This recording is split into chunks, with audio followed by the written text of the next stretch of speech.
Hey, Stephanie, what's up? Thanks for listening to Hey, Chicago's Progressive Talk. yeah. Where I live at, it's two things. It's on the economic issues. One is a short story. I had two farmers sitting in McDonald's talking, and they were worried because both of them had to plow under their soy fields, so there was nowhere to send them. Granaries were full, and they weren't selling because China's not buying. The one farmer was saying he didn't know what crop to grow next year besides soy. He couldn't grow vegetables because we don't have enough people to pick them. They're being run out the country. He was really in the corner. He was almost in tears. Wow. And Where did you see this or hear this? I was at McDonald's. Usually these farmers meet at a McDonald's, in the morning. Just somebody you ran into. Okay.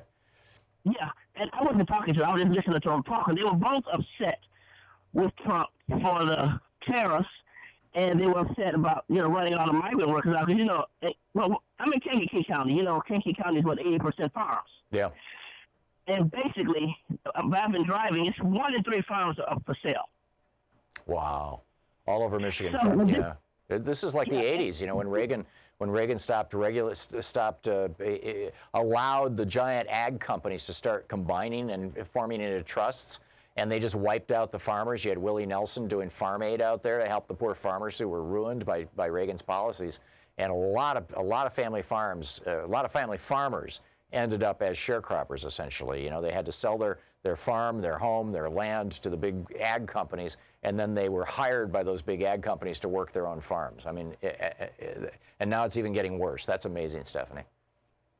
Secondly, I work in the social service field most of my life, and I have several friends who have had group homes and things like that. Mm-hmm. With the food stamps being cut, a lot of group homes, each kid get their own $100 of food stamps. They've combined it all together to feed the whole house. Right. So these people don't know how they're going to feed these children. These people, some of them are disabled. Well, most of them are developmentally disabled or have behavior disorders and can't go home working through DCSF. So they're wondering how are they going to feed these children. And so if they said it's close to 4 million contractors that are not getting paid and probably won't get paid because of this shutdown. Wow. So the economy is going to sink so fast before people understand how it got to fall so fast.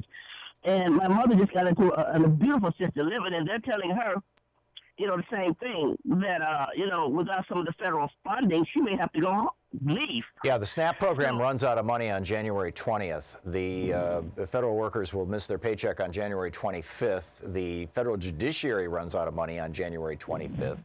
And on the 28th, the IRS is expected to stop accepting tax filings. Oh, excuse me, to start accepting tax filings. This is amazing. Stephanie, real quickly, there's 2 stories in the Financial Times today that speak to the stuff that you're talking about. One says that, one article, and this is kind of very much under the radar, says that Donald Trump is thinking seriously about eliminating his Chinese tariffs so that they'll start buying soybeans and things again. In other words, the political pressure is getting really intense, and he's just going to kind of pretend he never did it and give China whatever they want. And and the other one is about what the government employees and the contractors, what they're going through, and how the chairman of the New York Fed yesterday in an interview, I believe it was with the Financial Times, said that this is going exactly what you just said. This shutdown is going to show up in the economic numbers fairly soon, and it's going to be fairly drastic. Well, anyway, I just hope people don't hit the streets, because one young man told me, if my baby has to eat and there's a store down the street that has formula, I'm going to go get it. Yeah. Well, that's going to be a tough one. It's going to be a real, because that feeds right into the hands of Donald Trump. It's, the Republicans love nothing more than looters. But I get what you're talking about, Stephanie, and I think that, it's tough times, desperate times.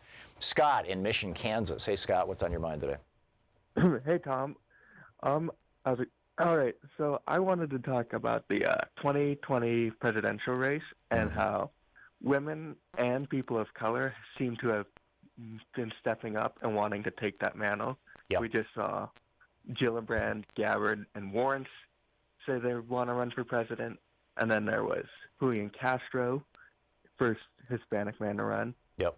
And was there an Asian man before Andrew Yang? I don't know. I don't think so.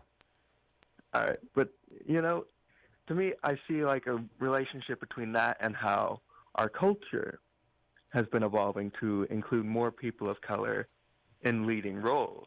Agreed. And women. And, you know, if you look at superhero movies, how many female-led superhero movies can you think of?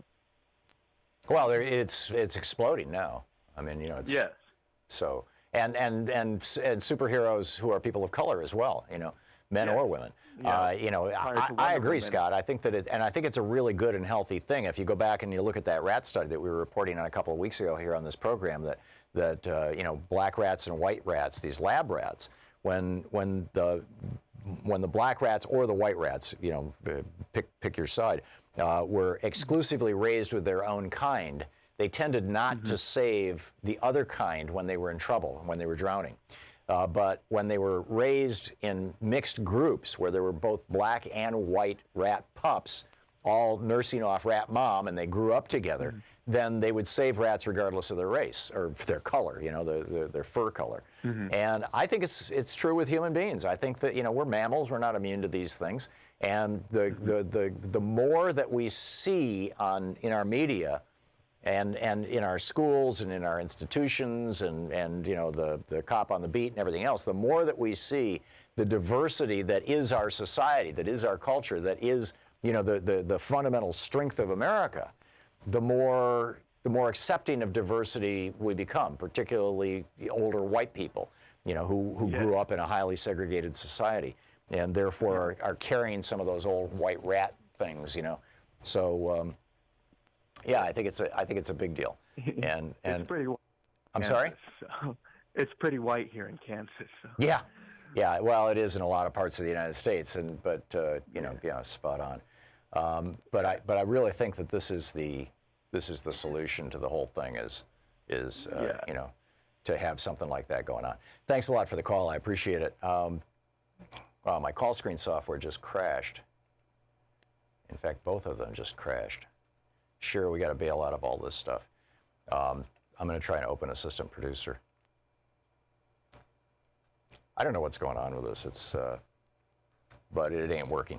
Anyhow, impeachment has always been the right remedy. Let's talk about this. Now it may become politically plausible.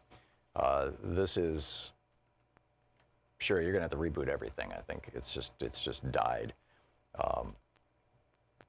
Anyhow, impeachment has always been the right remedy. Now it may become politically plausible. This is Carrie Elveld. If you're on hold, by the way, your call is probably going to get dumped. Just call right back.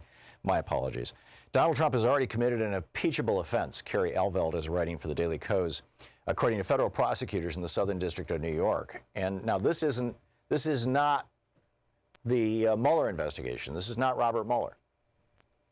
Donald Trump has already committed an impeachable offense. This is according to federal prosecutors in the Southern District of New York. In a December sentencing filing against Michael Cohen, they said that Cohen made 2 hush money payments to women, you know, basically Karen McDougal and Stormy Daniels, to suppress the stories and, quote, thereby preventing them from influencing the 2016 election. That's a crime. It's not only a crime, it's also how Trump essentially lied his way into the White House, which means that the election itself didn't have integrity. The election itself was illegitimate. And now we get this report, you know, overnight that Michael Cohen was directed by Donald Trump to lie to Congress. And that it's not just Cohen's testimony, that there's documentary evidence of this, and multiple sources of documentary evidence that are in the possession of Mueller. If this is true, there's 2 impeachable offenses that we know about, 2 that we could use to go after Donald Trump, to impeach Donald Trump. It seems to me like maybe a good idea to be talking about this and thinking about it. By the way, our call screen software is back up. Give us a call at 202-808-9925, and we can continue with Anything Goes Friday. This is Lindsey Graham explained the overlapping parallels. He says Nixon cheated. He cheated the electoral system by concealing efforts of a political break-in, and his people thought the other side deserved to be cheated. They thought his enemies deserved to be mistreated. Ladies and gentlemen, they were wrong. Today, Republicans with a small handful of Democrats will vote to impeach President Clinton. Oh, this is Lindsey Graham back in the 90s when he thought that if a president lies, he should be impeached. That Lindsey Graham.